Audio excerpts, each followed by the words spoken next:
14 तारीख के Valentine day है ना।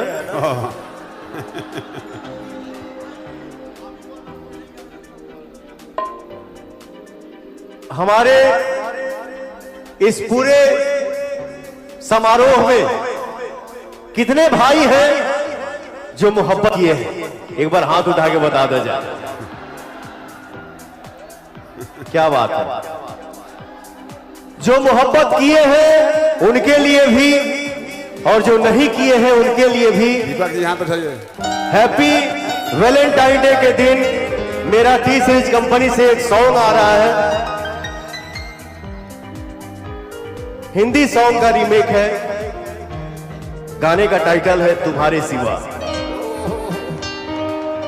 मुझे आशा और भरोसा विश्वास है कि 14 तारीख को हमारे भोजपुरिया जहान परिवार संसार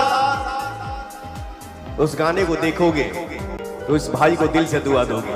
जियो रे बेटा, जियो रे भाई, जियो रे दोस्त। टाइटल है, याद रखिएगा, 14 तारीख को आ रहा है मेरा गाना टी सीरीज कंपनी से, तुम्हारे सिवा। Thank you.